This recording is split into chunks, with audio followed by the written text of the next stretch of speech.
Welcome friends, GP study circle में आप सभी का स्वागत है। हम लोग कर रहे हैं घटना चक्र का मास्टर वीडियो आधुनिक भारतीय इतिहास। ये पार्ट 3 है दोस्तों। इससे पहले मैंने पार्ट 1 और पार्ट 2 करवा चुका है। चलिए दोस्तों, शुरुआत करते हैं असहयोग आंदोलन से। वर्ष 1920 के नागपुर के भारतीय राष्ट्रीय कांग्रेस के अधिवेशन में असहयोग के प्रस्ताव को प्रस्तावित किया था CR दास ने। भारतीय राष्ट्रीय कांग्रेस ने पहला असहयोग आंदोलन शुरू किया 1920 ईस्वी में। महात्मा गांधी द्वारा चलाया गया प्रथम जन आंदोलन था असहयोग आंदोलन। एक वर्ष में स्वराज का नारा गांधी जी ने दिया असहयोग आंदोलन के समय। असहयोग आंदोलन के समय में सही है। इस आंदोलन की अवधि 1920 से 1922 तक थी। एक वर्ष के भीतर स्वराज की प्राप्ति इसका लक्ष्य था। इसमें बहिष्कार का योजना थी। असहयोग आंदोलन से कांग्रेस सर्वप्रथम जन आंदोलन बनी। हिंदू मुस्लिम एकता में वृद्धि हुई। जनता के मन से ब्रिटिश शक्ति का भय हट गया। ब्रिटिश सरकार ने महात्मा गांधी को जो उपाधि दी थी और जिसे उन्होंने असहयोग आंदोलन में वापस कर दिया, वह थी कैसर-ए-हिंद। महात्मा गांधी, मदन मोहन मालवीय, तेज बहादुर सप्रू तथा चित्तरंजन दास में से असहयोग आंदोलन के दौरान अपनी वकालत छोड़ दी थी। चित्तरंजन दास ने अपनी वकालत छोड़ दी थी। बाल गंगाधर तिलक, लाला लाजपत राय, मोतीलाल नेहरू तथा चित्तरंजन दास में से वह नेता जिसने असहयोग आंदोलन को समर्थन दिया, परंतु इसके परिणाम नहीं दिखे। बाल गंगाधर तिलक। राहुल सांस्कृत्यायन 1920 के असहयोग आंदोलन में सक्रिय थे, छपरा में। चौरा चौरी कांड की वास्तविक तिथि है फरवरी 5 फरवरी 1922। चौरा चौरी स्थित है गोरखपुर जनपद में। गांधी जी ने असहयोग आंदोलन वापस लिया चौरा चौरी के कांड के कारण। महात्मा गांधी ने असहयोग आंदोलन को अपनी हिमालय जैसी भूल बताई। चौरा चौरी घटना के बाद चौरी चौरा की घटना के समय महात्मा गांधी थे बारदोली में। असहयोग आंदोलन 1920 में प्रारंभ हुआ था, यह समाप्त हुआ 1922 में। दिल्ली में 24 फरवरी 1922 को आयोजित अखिल भारतीय कांग्रेस समिति की बैठक में असहयोग आंदोलन वापस लेने के लिए गांधी जी के विरुद्ध निंदा प्रस्ताव प्रस्तुत किया गया था। डॉक्टर मुंजे ने असहयोग आंदोलन के समय स्थगन संबंधी घटनाओं का सही क्रम है। चौरी चौरा में पुलिस गोलीकांड, उग्र भीड़ द्वारा पुलिस थाना को जलाना, गांधी जी द्वारा असहयोग का स्थगन, गांधी जी की गिरफ्तारी। घटनाओं का सही क्रम है चौरी चौरा कांड, दिन बारदोली प्रस्ताव, दिन असहयोग आंदोलन का स्थगन। 1923 से 1928 के काल में भारतीय राजनीति में क्रांतिकारी कार्रवाइयों की पुनरावृत्ति का कारण था गांधी जी द्वारा असहयोग आंदोलन का स्थगन। वह जिसने असहयोग आंदोलन के दौरान विदेशी वस्त्रों के जलाए जाने पर महात्मा गांधी को लिखा कि यह निष्ठुर बर्बादी है, रविन्द्रनाथ टैगोर ने। काशी विद्यापीठ, गुजरात विद्यापीठ, जामिया मिलिया तथा काशी हिंदू विश्वविद्यालय संस्थाओं में से असहयोग आंदोलन के दौरान स्थापित की गई। काशी विद्यापीठ, गुजरात विद्यापीठ और जामिया मिलिया। 1921 से 1922 के असहयोग आंदोलन का मुख्य प्रतिफल था हिंदू मुस्लिम एकता। सही सुमिलित है 1885 भारतीय राष्ट्रीय कांग्रेस की स्थापना, 1905 बंगाल विभाजन, 1909 मार्लेमेंटो सुधार, 1930 सविनय अवज्ञा आंदोलन। सही सुमिलित है 31 दिसंबर 1929 भारतीय राष्ट्रीय कांग्रेस का लाहौर अधिवेशन, 23 मार्च 1931 भगत सिंह, सुखदेव और राजगुरु को फांसी, 1 अगस्त 1920 असहयोग आंदोलन का आरंभ, अप्रैल 1929 रॉलेट एक्ट। कथन कारण: महात्मा गांधी द्वारा 1922 में असहयोग आंदोलन स्थगित कर दिया गया। कारण: इस स्थगन का CR दास एवं मोतीलाल नेहरू द्वारा विरोध किया गया। ए और आर दोनों सही है, परंतु आर ए की सही व्याख्या नहीं है। महात्मा गांधी के द्वारा 1922 में असहयोग आंदोलन स्थगित कर दिया गया था, सही बात है। और इस स्थगन का CR दास एवं मोतीलाल नेहरू द्वारा विरोध किया गया, दोनों सही, लेकिन एक दूसरे को एक्सप्लेन नहीं कर रहा है।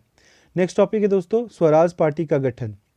भारत में स्वराज पार्टी की स्थापना जिन कारणों से की गई वह है गांधी जी द्वारा असहयोग आंदोलन वापस लेना, काउंसिलों में प्रवेश कर तथा उन्हें काम न करने देकर 1919 के भारत शासन अधिनियम का उच्छेदन करना। स्वराज पार्टी का निर्माण करने के लिए कांग्रेस के अध्यक्ष पद से त्यागपत्र दिया था CR दास ने। स्वराज पार्टी का गठन असहयोग आंदोलन की असफलता के बाद हुई।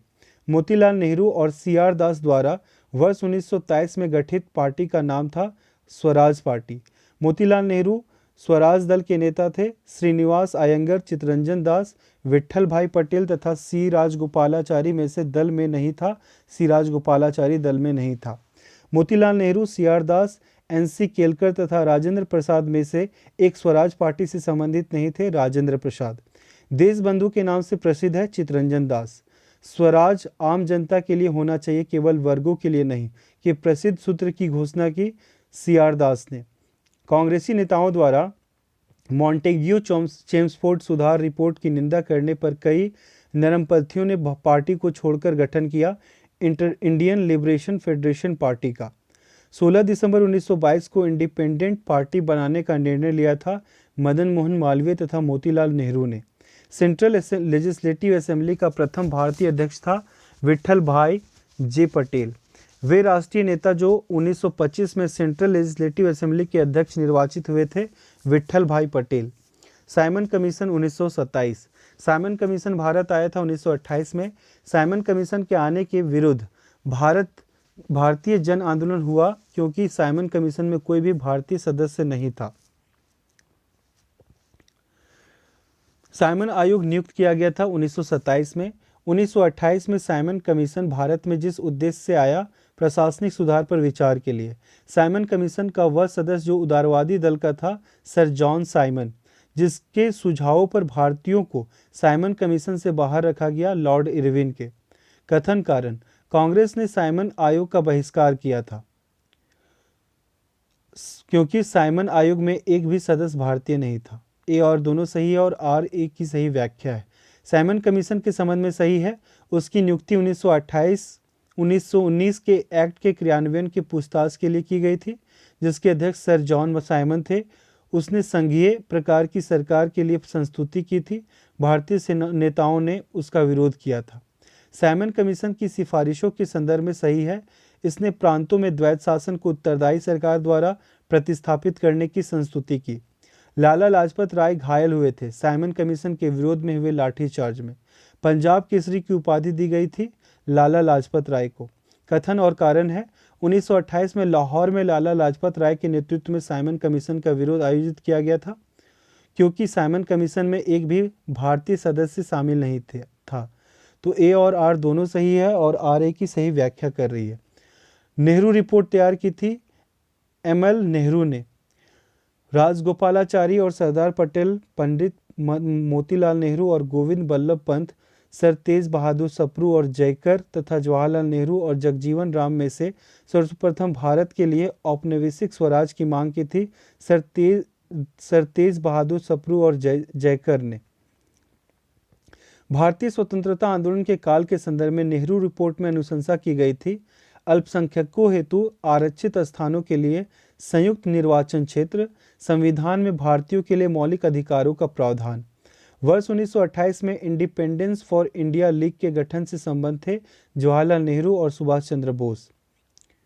नेहरू रिपोर्ट की अध्यक्षता में एक कमेटी द्वारा तैयार किया गया और इसका विषय था मोतीलाल नेहरू भारत में संवैधानिक व्यवस्थाएं।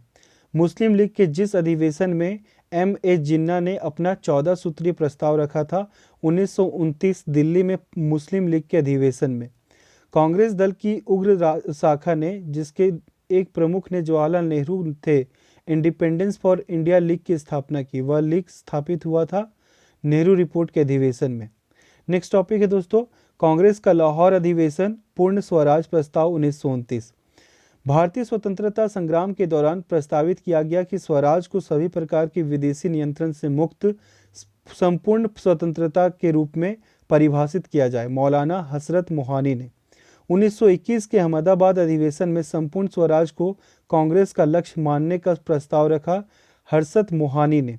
कांग्रेस ने पहली बार भारत की स्वतंत्रता का प्रस्ताव पारित किया था 1929 में।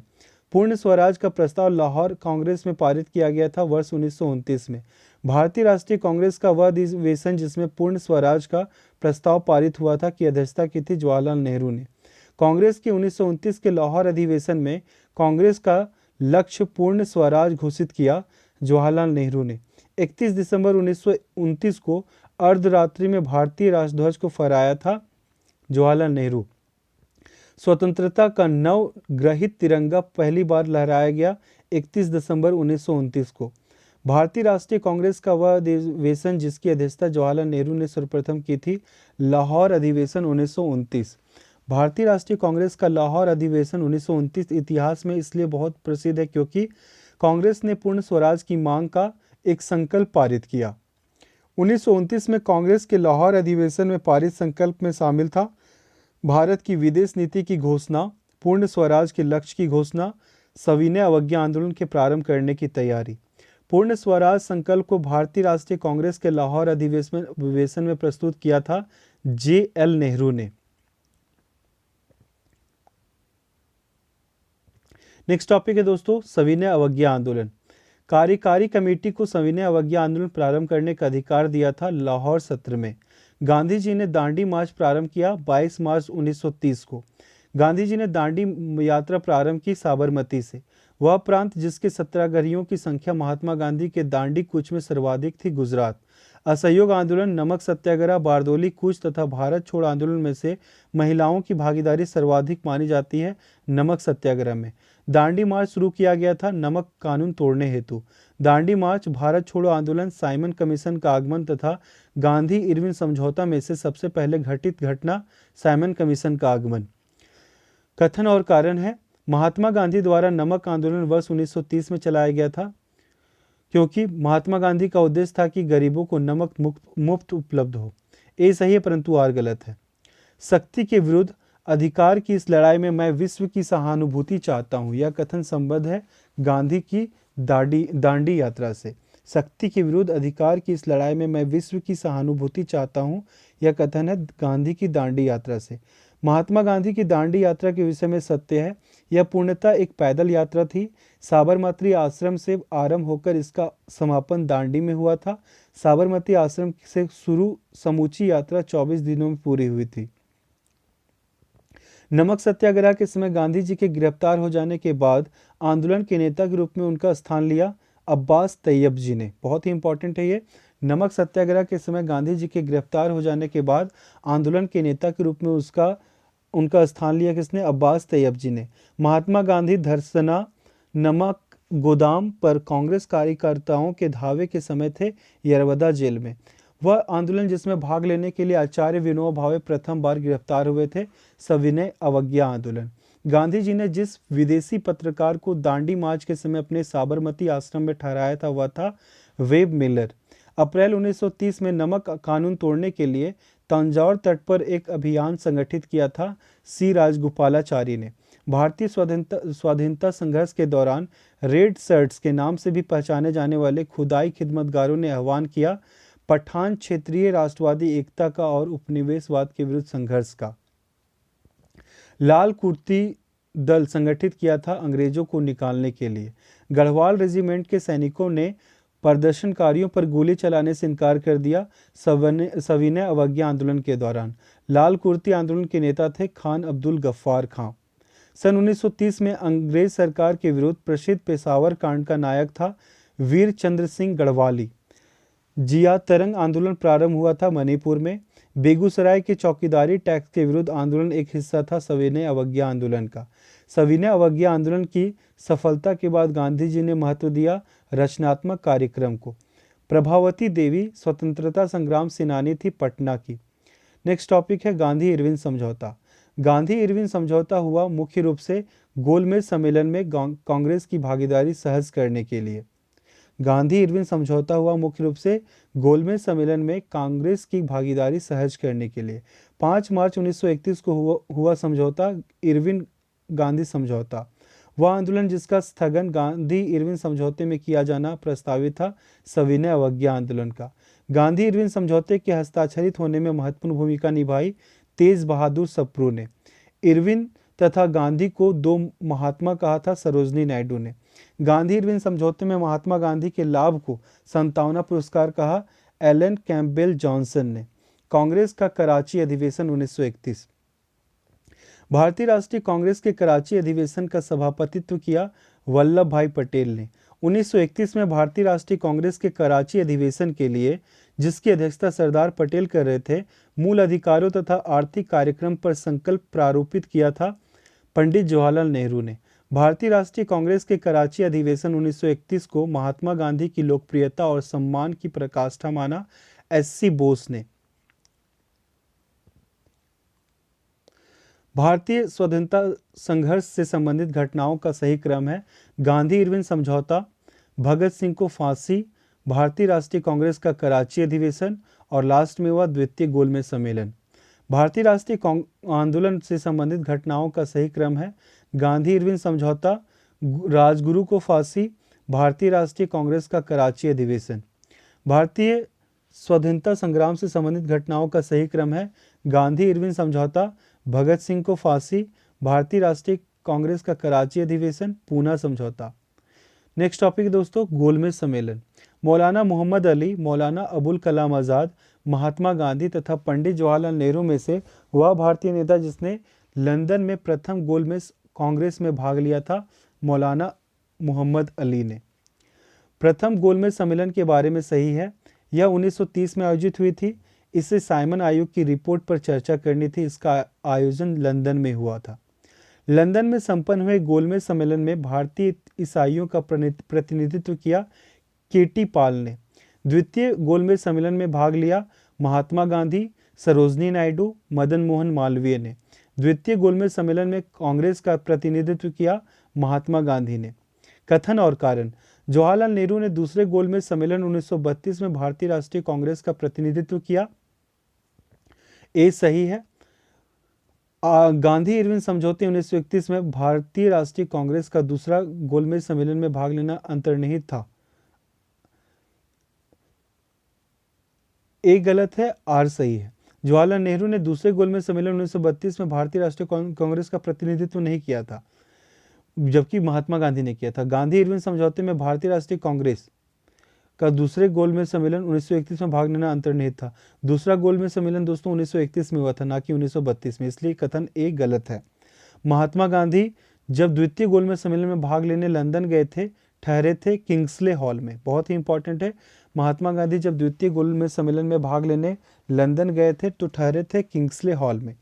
द्वितीय गोलमेज सम्मेलन में कांग्रेस के एक प्रतिनिधि के रूप में भाग लेने के लिए महात्मा गांधी बंबई से लंदन जिस पानी के जहाज से गए थे उसका नाम था SS राजपूताना।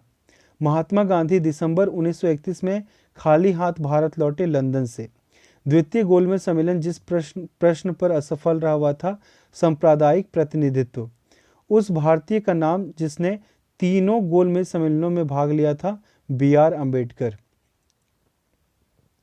1930-32 की अवधि में भारत और ब्रिटेन के राजनेताओं की लंदन में हुई बैठकों का प्रायः प्रथम, द्वितीय और तृतीय गोलमेज सम्मेलन के रूप में उल्लेख किया जाता है। उनका उसी रूप में उल्लेख गलत होगा, क्योंकि ये तीन अलग अलग सम्मेलन नहीं थे, अपितु यह एक ही सम्मेलन की अवस्था थी जो 3 सत्रों में संपन्न हुई थी। गोलमेज सम्मेलन जो 1932 में हुआ था वो तीसरा था। पहला हुआ था 1930 में, फिर 31 में, फिर 32 में। सही कथन है। प्रथम गोलमेज सम्मेलन में डॉक्टर अंबेडकर ने दलित वर्ग के लिए अलग निर्वाचन मंडल की मांग रखी।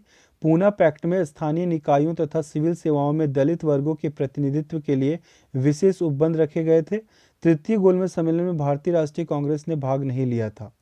तृतीय गोलमेज सम्मेलन में भारतीय राष्ट्रीय कांग्रेस ने भाग नहीं लिया था। नेक्स्ट टॉपिक है दोस्तों, सांप्रदायिक पंचाट एवं पूना पैक्ट 1932। सांप्रदायिक अंतर अधिनिर्णय घोषित किया रैमजे मैकडोनाल्ड ने।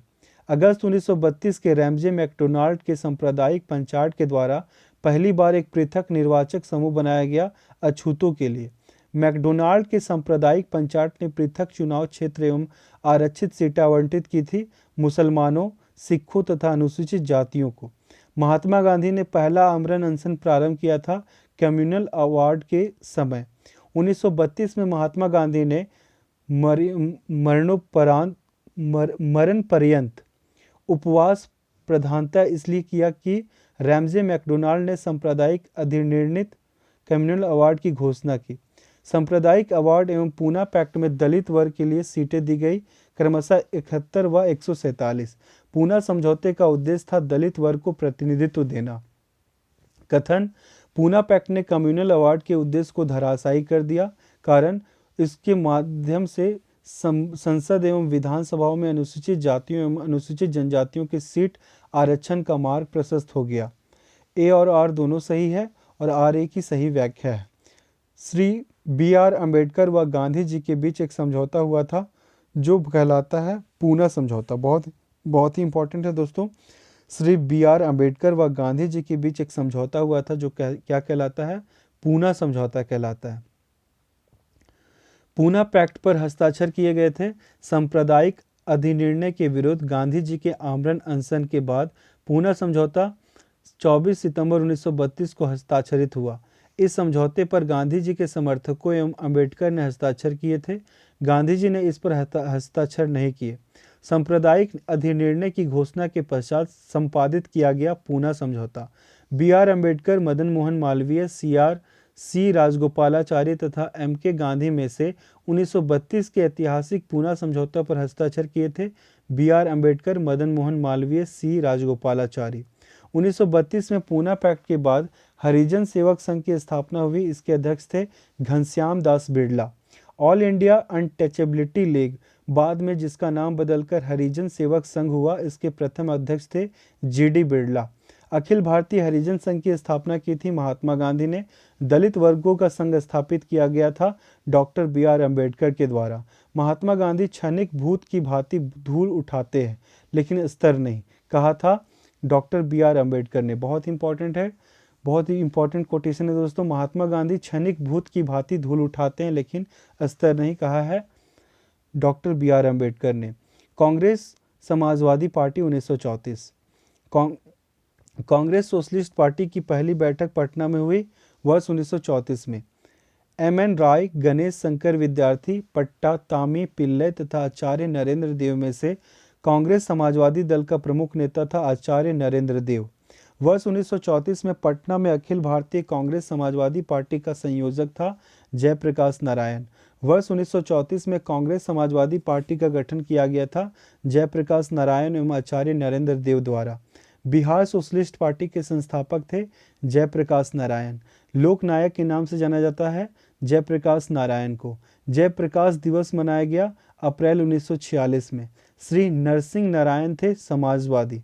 सही कथन है 1936 में हस्ताक्षरित बम्बई मैनिफेस्टो प्रत्यक्ष रूप से समाजवादी आदर्शों के प्रतिपादन का विरोधी था। इसका समस्त भारत से वृहद व्यापारिक समुदाय का सहयोग मिला। इसको समस्त भारत से वृहद व्यापारिक समुदाय का सहयोग मिला था। नेक्स्ट टॉपिक है प्रांतीय चुनाव और मंत्रिमंडल का गठन 1937।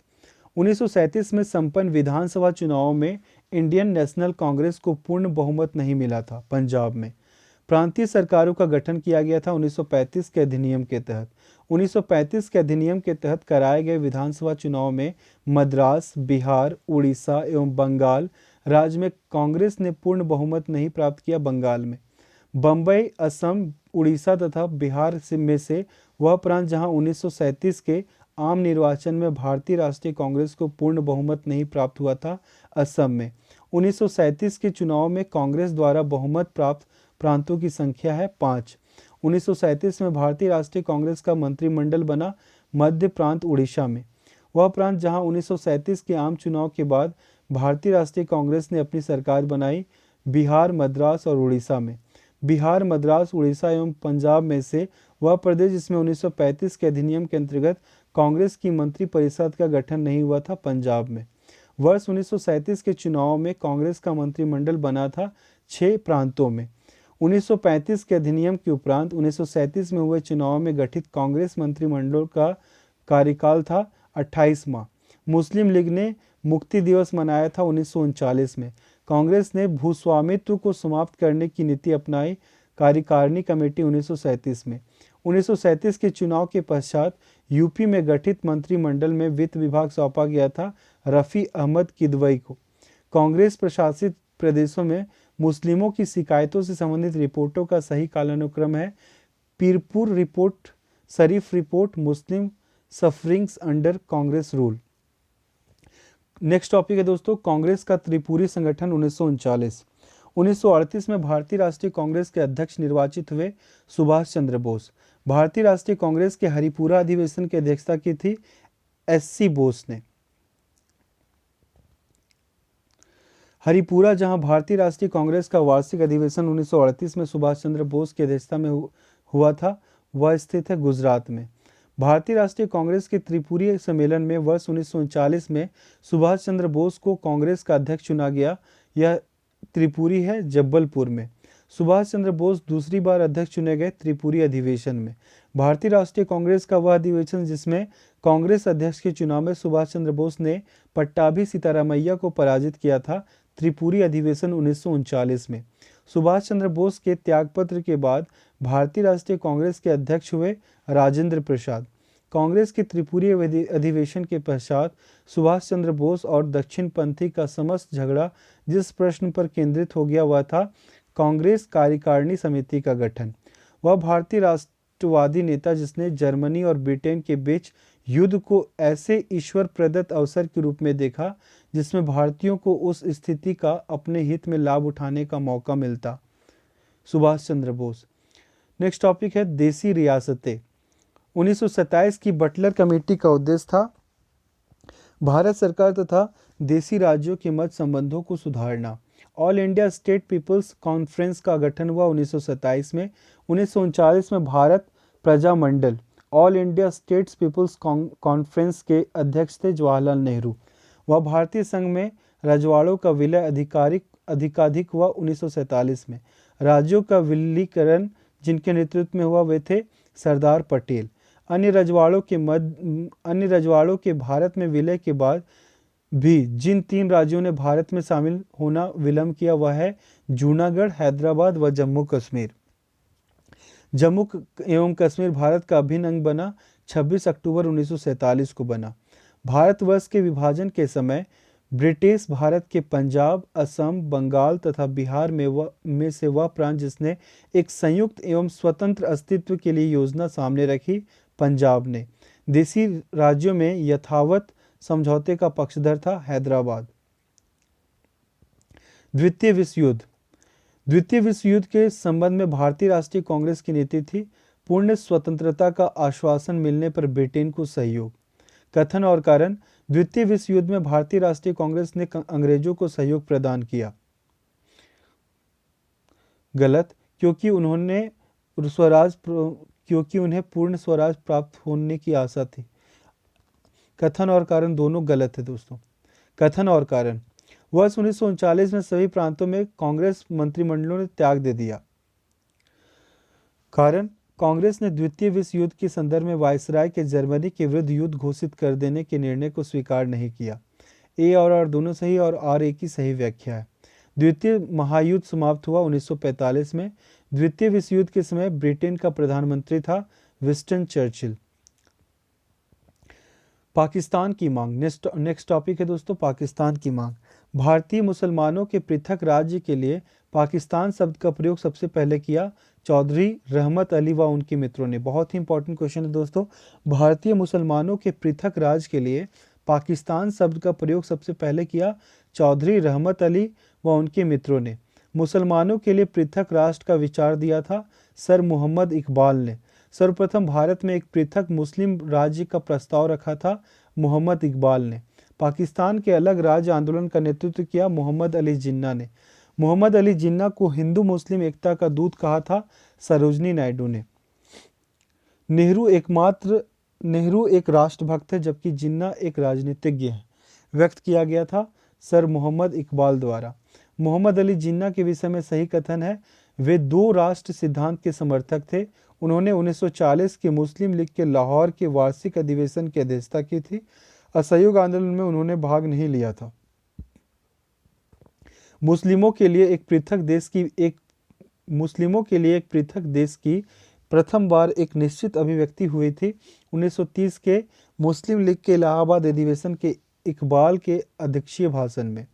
मुस्लिम लीग द्वारा पाकिस्तान की स्थापना की मांग करने वाला प्रस्ताव पारित किया गया वर्ष 1940 ईस्वी में। वर्ष 1940 में मुस्लिम लीग के अधिवेशन में पाकिस्तान के सृजन का प्रस्ताव रखा था खली कुजमा ने। मुस्लिम लीग का वार्षिक अधिवेशन जिसमें जिन्ना के 2 राष्ट्र के सिद्धांत को मान्यता दी गई थी हुआ था लाहौर में। मुस्लिम लीग ने भारत के विभाजन की मांग का प्रस्ताव अपने अधिवेशन में किया था लाहौर में।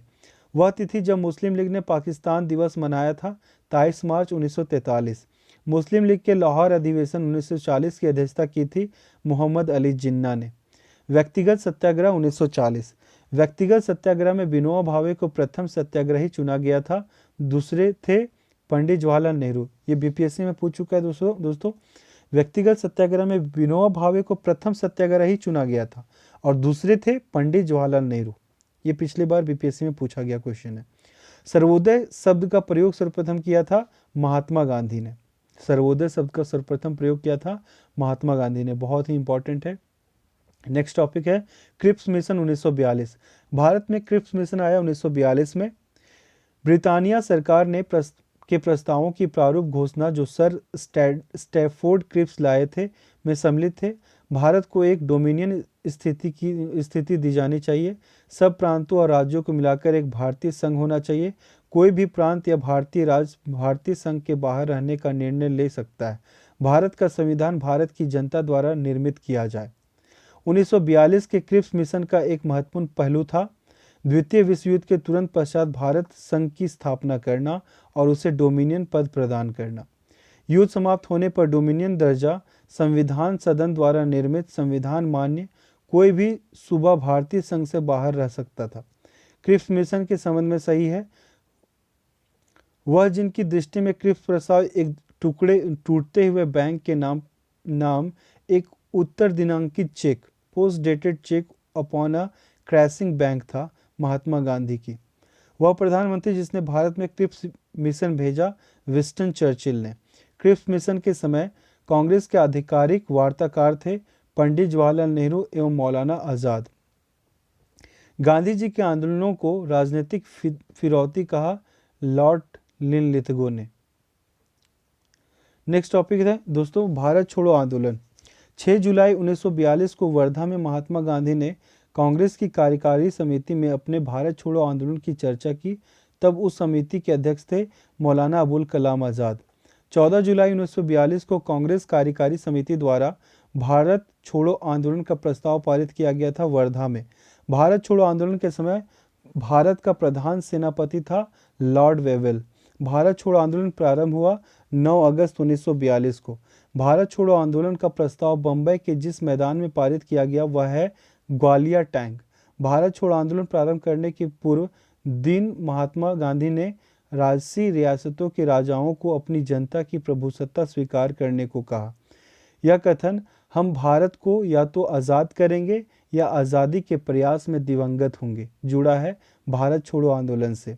करो या मरो का नारा दिया महात्मा गांधी ने। करो या मरो का संबंध है भारत छोड़ो आंदोलन से।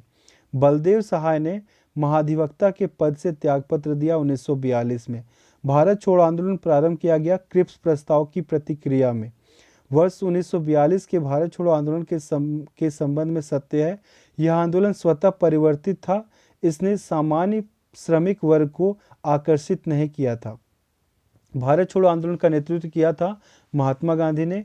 Hindu Mahasabha, communist party of India एवं यूनियनिस्ट पार्टी ऑफ पंजाब में से भारत छोड़ो आंदोलन का समर्थन नहीं किया था उपयुक्त सभी पार्टी ने। ए.के. आज़ाद, राजेंद्र प्रसाद, सरदार वल्लभ भाई पटेल तथा जवाहरलाल नेहरू में से 1942 में भारत छोड़ो प्रस्ताव का समर्थन किया था सरदार वल्लभ भाई पटेल ने। 1942 में कांग्रेस के बम्बई अधिवेशन में भारत छोड़ो प्रस्ताव प्रस्तावित किया था जवाहरलाल नेहरू ने। भारत छोड़ो प्रस्ताव का आलेख्य बनाया था महात्मा गांधी ने। जब भारतीय राष्ट्रीय कांग्रेस ने भारत छोड़ो आंदोलन प्रस्ताव पारित किया कांग्रेस अध्यक्ष थे मौलाना अबुल कलाम आज़ाद। भारतीय राष्ट्रीय कांग्रेस के लगातार 6 वर्षों तक अध्यक्ष थे अबुल कलाम आज़ाद। भारत छोड़ो आंदोलन फल था क्रिप्स के प्रस्तावों से भारतीयों के नैराश्य का भारत पर जापानी आक्रमण की धमकी का AICC द्वारा अगस्त 1942 में प्रस्ताव पारित करने का। भारत छोड़ो आंदोलन के समय कांग्रेस रेडियो का प्रसारण किया उषा मेहता ने। कांग्रेस रेडियो पर भारत छोड़ो आंदोलन की अवधि में नियमित रूप से कार्यक्रम प्रस्तावित करता था राम मनोहर लोहिया। भारत छोड़ो आंदोलन के समय इंग्लैंड के प्रधानमंत्री थे चर्चिल। अमेरिकी पत्रकार जो महात्मा गांधी के भारत छोड़ो आंदोलन के दौरान उनके साथ थे का नाम था लुई फिशर। महात्मा गांधी का जीवनीकार लुई फिशर था, एक अमेरिकी पत्रकार था। भारत छोड़ो आंदोलन से उत्पन्न दंगे सबसे अधिक व्यापक रहे बिहार तथा संयुक्त प्रांत में। कथन कारण लॉर्ड लिनलिथगो ने 1942 के अगस्त आंदोलन को सिपाही विद्रोह के बाद सर्वाधिक गंभीर विद्रोह कहा था, क्योंकि कुछ क्षेत्रों में किसान व्यापक जन आंदोलन में उठ खड़े हुए थे। ए और आर दोनों सही है और आर एक ही सही व्याख्या है। डॉक्टर राजेंद्र प्रसाद को 9 अगस्त 1942 को गिरफ्तार करके भेजा गया बांकीपुर जेल। भारत छोड़ो आंदोलन के संदर्भ में महात्मा गांधी को बंदी बनाया गया बंबई में। भारत छोड़ो प्रस्ताव पारित होने के बाद गांधी जी को कैद किया गया आगा खां पैलेस में। 9 अगस्त 1942 को जिन दो नेताओं हजारीबाग में गिरफ्तार किया गया था वे थे शिव कुमार और रामानंद। महात्मा गांधी तथा उनके सहयोगियों की 1942 में हुई धरपकड़ से बिहार में बहुत दंगे हुए। इसमें रेल सेवा पूर्ण रूप से ठप हो गई। उसमें अधिकतम प्रभावित जिला था मुंगेर। जयप्रकाश नारायण को राष्ट्रीय स्तर के नेता की पहचान मिली भारत छोड़ो आंदोलन के संदर्भ में। भारत छोड़ो आंदोलन के दौरान जेल से फरार होकर भूमिगत गतिविधियों को संगठित किया था जयप्रकाश नारायण ने। 7 दिसंबर 1942 को श्री योगेंद्र शुक्ल लाए गए पटना में। श्री जगत नारायण लाल की पत्नी का नाम था श्रीमती राम प्यारी। कथन और कारण भारत छोड़ो आंदोलन से लोगों को जागृत करने और साहस दिलाने में सफलता मिली, क्योंकि करो या मरो का नारा लोगों के मन में प्रवेश कर गया था। ए और आर दोनों ही सही है और आर एक ही का सही स्पष्टीकरण भी है।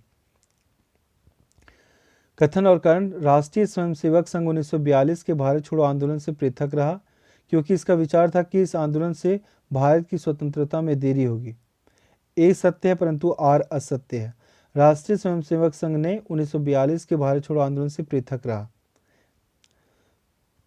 भारत छोड़ो आंदोलन के परिणाम स्वरूप अंग्रेज और मुसलमान कांग्रेस के प्रति समान घृणा के कारण एक दूसरे के नजदीक आ गए, क्योंकि जिन्ना ने ब्रिटिश सरकार के पक्के सहयोगी की तरह कार्य किया और मुसलमानों को 1942 के कांग्रेस आंदोलन से दूर रहने के लिए कहा। ए और आर दोनों सही है तथा आर एक ही सही व्याख्या है। स्वतंत्रता संग्राम के दौरान जिस आंदोलन में अरुणा आसिफ अली भूमिगत क्रियाकलाप की प्रमुख महिला संगठक थी, भारत छोड़ो आंदोलन। आंदोलन जिसके साथ अरुणा आसिफ अली जुड़ी थी भारत छोड़ो आंदोलन के साथ जुड़ी हुई थी। भारत छोड़ो आंदोलन में समांतर सरकारों की स्थापना की गई थी बलिया तथा सतारा में। कथन और कारण भारत छोड़ो आंदोलन भारतीय राष्ट्रीय कांग्रेस की पराकाष्ठा थी, क्योंकि भारत छोड़ो आंदोलन के पश्चात शक्ति हस्तांतरण की प्रक्रिया की खोज समय का तकाजा थी। ए और आर दोनों सही तथा आर ए की सही व्याख्या है। भारत छोड़ो आंदोलन के उपरांत सी राजगोपालाचारी ने दी वे आउट नामक पैम्पलेट जारी किया। ब्रिटिश भारत तथा भारतीय राज्यों के प्रतिनिधियों को मिलाकर एक युद्ध सलाहकार परिषद की स्थापना, केंद्रीय कार्यकारी परिषद का इस प्रकार पुनर्गठन कि गवर्नर जनरल तथा कमांडर इन चीफ के अतिरिक्त अन्य सभी सदस्य भारतीय नेता हों। केंद्रीय तथा प्रांतीय विधानमंडलों के 1945 के अंत में नए चुनाव कराए जाएं तथा संविधान का निर्माण करने वाले निकाय को यथासंभव शीघ्र आयोजित किया जाए। संवैधानिक गतिरोध का हल में से एक प्रस्ताव इस इम्पैक्ट में था, संवैधानिक गतिरोध का हल। अगला टॉपिक है सुभाष चंद्र बोस और आज़ाद हिंद फौज। नेताजी सुभाष चंद्र बोस का जन्म हुआ कटक में। सुभाष चंद्र बोस ने फॉरवर्ड ब्लॉक की स्थापना की 1939 में। आईएनएस दिमाग की उपज थी और इसकी स्थापना की मोहन सिंह ने। आईएनएस एक मानसिक पुत्र था ज्ञानी प्रीतम सिंह तथा मेजर आईवाची फुजीवारा का। भारतीय राष्ट्रीय सेना आईएनए की स्थापना हुई 1942 में। आज़ाद हिंद फौज के प्रथम सेनापति थे मोहन सिंह। सुभाष चंद्र बोस ने स्वतंत्र भारत की अंतरिम सरकार की स्थापना की घोषणा की थी 21 अक्टूबर 1943 को। 1943 में आज़ाद हिंद फौज अस्तित्व में आई तत्कालीन मलाया में। सुभाष चंद्र बोस को इंडियन नेशनल आर्मी के गठन में सक्रिय सहयोग दिया था रास बिहारी बोस ने। आज़ाद हिंद फौज का प्रधान कार्यालय स्थित था रंगून में, तुम मुझे खून दो मैं तुम्हें आज़ादी दूंगा कथन है सुभाष चंद्र बोस का। द फ्री इंडियन लीजन नामक सेना बनाई सुभाष चंद्र बोस ने। रानी लक्ष्मीबाई रेजिमेंट की स्थापना की सुभाष चंद्र बोस ने। सुभाष चंद्र बोस को देश नायक कहा था रविन्द्रनाथ टैगोर ने। जय हिंद नारा दिया था सुभाष चंद्र बोस ने। आज़ाद हिंद फौज दिवस मनाया गया था 12 नवंबर 1945 को। आज़ाद हिंद फौज के सैनिक को 7 वर्ष के कारावास का दंड दिया गया रासिल अली द्वारा। गुरदयाल सिंह, प्रेम सहगल, मोहन सिंह शहनवाज में से आज़ाद हिंद फौज का वह अधिकारी जिसने लाल किले पर चलाए गए मुकदमे का सामना नहीं किया, मोहन सिंह ने। 1945 में आज़ाद हिंद फौज की ओर से लाल किले के मुकदमे में पैरवी कर रहे वकीलों की अध्यक्षता की मूलाभाई देसाई ने। वर्ष 1945 में आज़ाद हिंद फौज के लाल किले में दिल्ली के मुकदमे की पैरवी भूलाभाई देसाई, पंडित जवाहरलाल नेहरू, सरदार वल्लभ भाई पटेल तथा डॉक्टर कैलाश नाथ काटजू में से नहीं की सरदार वल्लभ भाई पटेल ने। इलाहाबाद में संपन्न कांग्रेस कार्यकारिणी समिति बैठक में भारत के नाजीवाद, फासीवाद तथा साम्राज्यवाद विरोधी निश्चित रुख के कारण जापान के विरुद्ध गुरिल्ला युद्ध की अपनी योजना के पक्ष में बहुमत जुटाने में सक्षम हुए जवाहरलाल नेहरू ने। अगला टॉपिक है दोस्तों कैबिनेट मिशन योजना 1946। कैबिनेट मिशन की अध्यक्षता की गई सर पी लॉरेंस द्वारा। द्वितीय विश्व युद्ध के बाद 1946 में भारत आया था कैबिनेट मिशन। भारत के लिए त्रिस्तरीय शासन व्यवस्था का प्रस्ताव किया था कैबिनेट मिशन ने। 1946 का कैबिनेट मिशन 3 कैबिनेट मंत्रियों से गठित था। लॉर्ड पेंथिक लॉरेंस, एवी अलेक्जेंडर, सर स्टैफोर्ड क्रिप्स तथा लॉर्ड एम्बरी में से इसका सदस्य नहीं था लॉर्ड एम्बरी। इसका प्रस्ताव मई में आया। इसमें अभी भी भारत को विभाजन मुक्त रखने की आकांक्षा थी, जिसका ब्रिटिश प्रांतों से मिलकर बने एक संघीय राज्य का स्वरूप होना था। उपयुक्त उदाहरण का संबंध है कैबिनेट मिशन से। कैबिनेट मिशन योजना के विषय में प्रांतीय समूहीकरण, भारतीय सदस्यों वाला अंतिम मंत्रिमंडल, पाकिस्तान की स्वीकृति तथा संविधान निर्माण का अधिकार में से सही नहीं है पाकिस्तान की स्वीकृति। वह जिसने वायसराय की एग्जीक्यूटिव काउंसिल के पुनर्गठन का सुझाव दिया, जिसमें वार मेंबर सहित सभी विभाग भारतीय नेताओं द्वारा धारण किए जाने थे। कैबिनेट मिशन योजना 1946 कैबिनेट मिशन के संदर्भ में सही है। इसने एक संघीय सरकार के लिए सिफारिश की। महात्मा गांधी, जवाहरलाल नेहरू, सरदार पटेल तथा मौलाना अबुल कलाम आज़ाद में से कांग्रेस का वह नेता जो कैबिनेट मिशन योजना के पक्ष में पूरी तरह से था, महात्मा गांधी। वह कांग्रेस अध्यक्ष जिसने क्रिप्स मिशन व लॉर्ड वेवेल दोनों से वार्ताएं की, अबुल कलाम आज़ाद। कैबिनेट मिशन के भारत आगमन के समय भारतीय राष्ट्रीय कांग्रेस के अध्यक्ष थे मौलाना अबुल कलाम आज़ाद। संविधान सभा 1946 स्वतंत्र भारत के लिए संविधान की रचना हेतु संविधान सभा का विचार सर्वप्रथम प्रस्तुत किया था कांग्रेस पार्टी ने 1936 में। संविधान सभा जिसने भारतीय संविधान का निर्माण किया का गठन किया गया था कैबिनेट मिशन प्लान के अंतर्गत। कैबिनेट मिशन योजना के अंतर्गत संविधान निर्मात्री परिषद में प्रत्येक प्रांत को आवंटित सदस्य संख्या निर्धारित करने के लिए एक प्रतिनिधि जनसंख्या के अनुपात में था 10 लाख व्यक्ति। संविधान सभा का पहला सत्र हुआ था 9 दिसंबर 1946 को। भारतीय संविधान सभा के अध्यक्ष थे डॉक्टर राजेंद्र प्रसाद। भारतीय उपनिवेश के लिए प्रभु सत्ता संपन्न संविधान सभा के प्रथम अध्यक्ष थे राजेंद्र प्रसाद। वर्ष 1946 में प्रांतीय सभाओं द्वारा भारत की संविधान सभा चुनी गई। जवाहरलाल नेहरू, M.A. जिन्ना और सरदार पटेल भारत की संविधान सभा के सदस्य थे।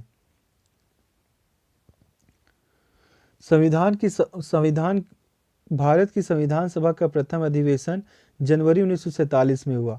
भारत का संविधान 26 जनवरी 1950 को अंगीकृत किया गया में से एक सही है, केवल एक सही है। वो कौन सा सही था? तो ये पहला। वर्ष 1946 में प्रांतीय सभाओं द्वारा भारत की संविधान सभा चुनी गई। सच्चिदानंद सिन्हा जुड़े थे भारत छोड़ो आंदोलन से। ब्रिटिश युग की केंद्रीय लेजिस्लेटिव असेंबली तथा स्वतंत्र भारत की संसद में अध्यक्ष का पद संभाला जीवी मावलंकर ने। अंतरिम सरकार का गठन 1946। पंडित जवाहरलाल नेहरू के नेतृत्व में अंतरिम सरकार का गठन हुआ सितंबर 1946 में। 1946 में बनी अंतरिम सरकार में डॉक्टर राजेंद्र प्रसाद के पास विभाग था खाद्य तथा कृषि।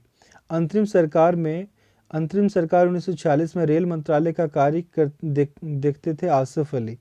जब 1946 में भारतीय मुस्लिम लीग को अंतरिम सरकार में सम्मिलित किया गया, तब लियाकत अली खां को जो विभाग दिया गया वह था वित्त विभाग। जवाहरलाल नेहरू, बलदेव सिंह, अली जहीर तथा बी.आर. अम्बेडकर में से अंतरिम सरकार के सदस्य नहीं थे बी.आर. अम्बेडकर।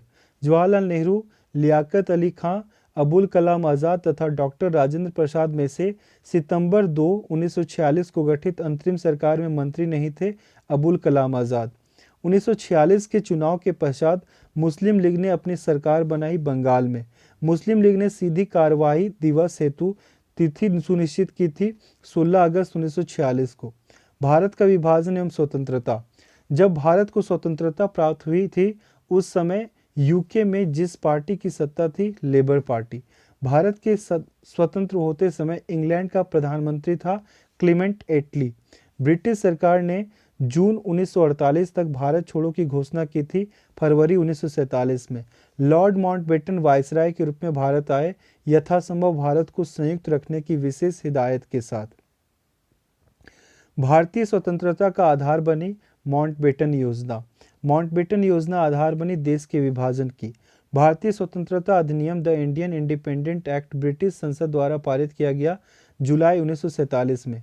भारत के विभाजन से संबंधित माउंटबेटन योजना की सरकारी तौर पर घोषणा हुई थी 3 जून 1947 को। कथन और कारण। अंग्रेजों ने भारत को 1947 में स्वतंत्रता प्रदान कर दी क्योंकि अंग्रेज द्वितीय विश्व युद्ध में निर्बल हो चुके थे। ए और आर दोनों सही है, किंतु आर ए की सही व्याख्या नहीं है। अंग्रेजों ने भारत को 1947 में स्वतंत्रता प्रदान कर दी थी, सही है। अंग्रेज द्वितीय विश्व युद्ध में निर्बल हो गए थे, ये भी सही है, लेकिन आर ए की व्याख्या नहीं है। कथन कारण फिर से। स्वतंत्र भारत में ब्रिटेन की प्रभुत्ता बनी रही क्योंकि स्वतंत्र भारत के गवर्नर जनरल की नियुक्ति ब्रिटेन के प्रभुत्ता संपन्न शासक ने की। ए गलत है, परंतु आर सही है। स्वतंत्र भारत में ब्रिटेन की प्रभुत्ता बनी रही, ये गलत है। स्वतंत्र भारत के गवर्नर जनरल की नियुक्ति ब्रिटेन के प्रभुत्ता संपन्न शासक ने की, ये सही है। भारतीय स्वाधीनता विधेयक को राजकीय स्वीकृति प्राप्त हुई 18 जुलाई 1947 को। भारत के विभाजन का बाल्कन प्लान उपज था लॉर्ड माउंटबेटन के मस्तिष्क का। 1947 में भारतीय राष्ट्रीय कांग्रेस देश के विभाजन के लिए मुख्य रूप से इसलिए सहमत हुए क्योंकि वे बड़े पैमाने पर संभावित सांप्रदायिक दंगों को बचाना चाहते थे। कथन और कारण। भारतीय राष्ट्रीय कांग्रेस ने माउंटबेटन योजना को स्वीकार किया क्योंकि वह द्विराष्ट्र सिद्धांत को मानती थी। ए सही है, परंतु आर गलत है। भारतीय राष्ट्रीय कांग्रेस ने माउंटबेटन योजना को स्वीकार किया, ये सही है। भारत के विभाजन के विकल्प के रूप में गांधी जी ने माउंटबेटन को सुझाया था कि वे जिन्ना को सरकार बनाने के लिए आमंत्रित करें। रेडक्लिफ समिति नियुक्त की गई थी भारत और पाकिस्तान के बीच सीमाओं को निर्धारित करने के लिए। भारत विभाजन के संदर्भ में 1947 में नियुक्त सीमा आयोग की अध्यक्षता की थी रेडक्लिफ ने। भारत के विभाजन को टालने का अंतिम अवसर समाप्त हो गया था कैबिनेट मिशन को अस्वीकार करने के साथ ही। 14 जून 1947 को कांग्रेस के दिल्ली अधिवेशन में भारत के विभाजन का प्रस्ताव स्वीकृत हुआ। इस अधिवेशन के अध्यक्ष थे आचार्य जे.बी. कृपलानी। नई दिल्ली में 1947 में आयोजित अखिल भारतीय कांग्रेस समिति की बैठक में गोविंद बल्लभ पंत, सरदार वल्लभ भाई पटेल, जे.बी. कृपलानी तथा अबुल कलाम आज़ाद में से विभाजन के प्रस्ताव का समर्थन किया था अबुल कलाम आज़ाद ने। 1947 की कांग्रेस कमेटी की बैठक द्वारा विभाजन के प्रस्ताव के पारित होने को राष्ट्रवाद का संप्रदायवाद के पक्ष में समर्पण के रूप में लिया डॉक्टर किचलू ने। सन 1947 में भारतीय राष्ट्रीय कांग्रेस के दिल्ली अधिवेशन की अध्यक्षता की जे.बी. कृपलानी ने। अखिल भारतीय कांग्रेस कमेटी की 14 जून 1947 को संपन्न हुई बैठक में भारत विभाजन के विपक्ष में मतदान किया खान अब्दुल गफ्फार खान ने। 14-15 अगस्त 1947 की मध्यरात्रि को अंतरिम संसद के रूप में सत्ता ग्रहण की संविधान सभा। 14-15 अगस्त 1947 की मध्यरात्रि केंद्रीय असेंबली में इकबाल का गीत हिंदुस्तान हमारे तथा जनगण मन गाया गया MS सुब्बालक्ष्मी ने। पहले अवसर पर भारत के प्रधानमंत्री नियुक्त की गई गवर्नर जनरल ने। पहले अवसर पर भारत के प्रधानमंत्री की नियुक्ति की थी गवर्नर जनरल ने। स्वतंत्र भारत के प्रथम गवर्नर जनरल थे लॉर्ड माउंटबेटन। स्वतंत्र भारत का अंतिम गवर्नर जनरल था C राजगोपालाचारी। स्वतंत्र भारत के पहले भारतीय गवर्नर जनरल थे राजगोपालाचारी। भारत के प्रथम एवं अंतिम भारतीय गवर्नर जनरल थे C राजगोपालाचारी। भारत का अंतिम वायसराय था लॉर्ड माउंटबेटन। स्वतंत्र भारत के प्रथम विधि मंत्री थे BR अम्बेडकर। बिल्कुल प्रारंभ से भारत के राष्ट्रपति के पद पर आसीन व्यक्तियों का सही क्रम है राजेंद्र प्रसाद, S राधाकृष्णन, जाकिर हुसैन, VV गिरी। बिल्कुल प्रारंभ से भारत के राष्ट्रपति पर आसीन व्यक्तियों का सही क्रम है राजेंद्र प्रसाद, S राधाकृष्णन, जाकिर हुसैन और VV गिरी। लॉर्ड माउंटबेटन की अध्यक्षता में बनी विभाजन परिषद में भारतीय राष्ट्रीय कांग्रेस का प्रतिनिधित्व किया था जवाहरलाल नेहरू तथा सरदार पटेल ने। भारत के विभाजन के समय भारतीय राष्ट्रीय कांग्रेस के अध्यक्ष थे JB कृपलानी। 15 अगस्त 1947 को राजेंद्र प्रसाद, जवाहरलाल नेहरू, JB कृपलानी तथा सरदार पटेल में से भारतीय राष्ट्रीय कांग्रेस का अध्यक्ष था JB कृपलानी। भारतीय राष्ट्रीय कांग्रेस के 1946 में मेरठ में आयोजित अधिवेशन की अध्यक्षता की थी JB कृपलानी ने। अगस्त 1947 में स्वतंत्रता दिवस के समारोह में कहीं भी नहीं हुए अगस्त 1947 में स्वतंत्रता दिवस के समारोह में कभी भी सम्मिलित नहीं हुए महात्मा गांधी। संविधान को 26 जनवरी के दिन लागू करने का निर्णय इसलिए किया क्योंकि कांग्रेस ने स्थिति को 1930 में स्वतंत्रता दिवस के रूप में मनाया था। भारतीय राष्ट्रवाद ब्रिटिश राज का शिशु था, यह कथन है R कोपलैंड का। ब्रिटिश शासन की सबसे अधिक महत्वपूर्ण उपलब्धि भारत का एकीकरण था, कहा है KM पनिकर ने। नेक्स्ट टॉपिक है दोस्तों भारत का संवैधानिक विकास। भारत का संवैधानिक विकास रेगुलेटिंग एक्ट पारित किया गया 1773 में। प्रथम बार गवर्नर जनरल ऑफ बंगाल के पद हेतु प्रावधान किया गया रेगुलेटिंग एक्ट अधिनियम 1773 में। रेगुलेटिंग एक्ट के प्रावधानों के अंतर्गत बिहार के लिए एक प्रांतीय सभा की स्थापना हुई 1774 में। भारत में सर्वप्रथम सर्वोच्च न्यायालय की स्थापना हुई रेगुलेटिंग अधिनियम 1773 में। ईस्ट इंडिया कंपनी द्वारा स्थापित उच्चतम न्यायालय के प्रथम मुख्य न्यायाधीश थे एलिजाह इम्पे। भारत के गवर्नर जनरल को एक्ट के द्वारा अपनी समिति के निर्णय को अस्वीकार करने का अधिकार मिला। 1786 ईस्वी का एक्ट अधिनियम, जिसके तहत लॉर्ड कॉर्नवालिस को अपनी काउंसिल के फैसलों को रद्द करने का अधिकार मिला था। 1786 का एक्ट 1793 ईस्वी में विनिमय द्वारा जिला कलेक्टर को उसकी न्यायिक शक्तियों से वंचित कर दिया गया और केवल संग्राहक अभिकर्ता बना दिया गया। ऐसे विनियमन का कारण था लॉर्ड कॉर्नवालिस जिला कलेक्टर में संकेंद्रित इतनी विस्तृत शक्ति से सतर्क हो गया था और मजबूत महसूस करता था कि यह व्यक्ति में इतनी परम शक्ति का होना अवांछनीय है। भारतीय व्यापार में ईस्ट इंडिया कंपनी का एकाधिकार समाप्त किया गया 1813 में। चार्टर्ड अधिनियम 1813 भारत के लिए संपूर्ण समझे जाने का एक कारण है। इसके द्वारा भारतीयों की शिक्षा के लिए वित्तीय प्रावधान किया गया। चार्टर्ड एक्ट 1833 में ईस्ट इंडिया कंपनी की व्यापारिक गतिविधियों का समापन, काउंसिल में परम सत्ताधिकारी के पदनाम को भारत के गवर्नर जनरल के पदनाम में बदलना, काउंसिल में तथा गवर्नर जनरल को विधिकर्ता की सभी शक्तियां प्रदान करना तथा गवर्नर जनरल की काउंसिल में विधि सदस्य के रूप में एक भारतीय की नियुक्ति प्रावधानों में से एक नहीं था। गवर्नर जनरल की काउंसिल में विधि सदस्य के रूप में एक भारतीय की नियुक्ति।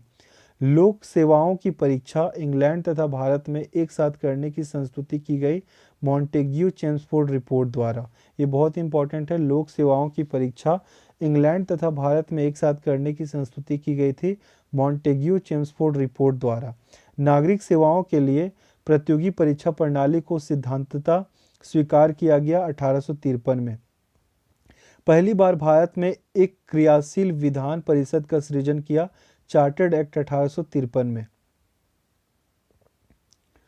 ब्रिटिश सरकार अंतरिम रूप से भारत एवं इंग्लैंड में एक ही समय साथ साथ इंडियन सिविल सर्विसेज की परीक्षा आयोजित करने हेतु सहमत हुई 1922 में।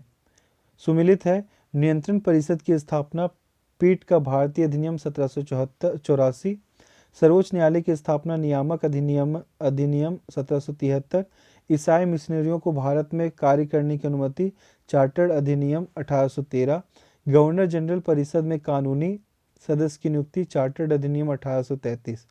सही सुमिलित है भारत की उपनिवेशीय इधर है सरकार के अधिनियम प्रावधान, चार्टर्ड एक्ट 1813, भारत में कंपनी का व्यापार एकाधिकार समाप्त कर दिया गया।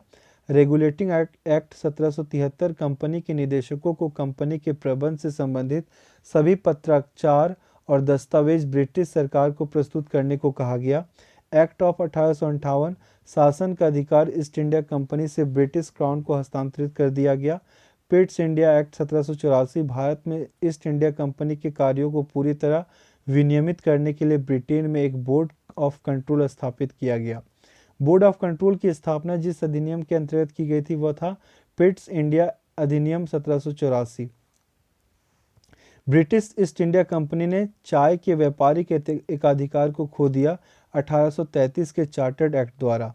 भारत का शासन ईस्ट इंडिया कंपनी से क्राउन को स्थानांतरित किया गया 1858 के भारत सरकार अधिनियम के अंतर्गत। सही कथन है गवर्नमेंट ऑफ इंडिया एक्ट 1858 के अंतर्गत ब्रिटिश संसद ने ईस्ट इंडिया कंपनी को पूर्णतः समाप्त कर भारत में सीधा शासन करने का उत्तरदायित्व ग्रहण किया। भारत के गवर्नर जनरल को अध्यादेश जारी करने की शक्ति प्रदान की गई इंडियन काउंसिल एक्ट 1861 द्वारा। भारत के गवर्नर जनरल को अध्यादेश जारी करने की शक्ति प्रदान की गई इंडियन काउंसिल एक्ट 1861 द्वारा। अधिनियम जिसमें सामूहिक कार्य चालन के स्थान पर विभाग या विभागीय पद्धति द्वारा वायसराय की कार्यकारी परिषद पर उनके प्राधिकार को और बल प्रदान किया इंडियन काउंसिल एक्ट 1861 ने। भारतीय विधान परिषद को बजट पर बहस करने की शक्ति प्राप्त हुई भारतीय परिषद अधिनियम 1892 द्वारा।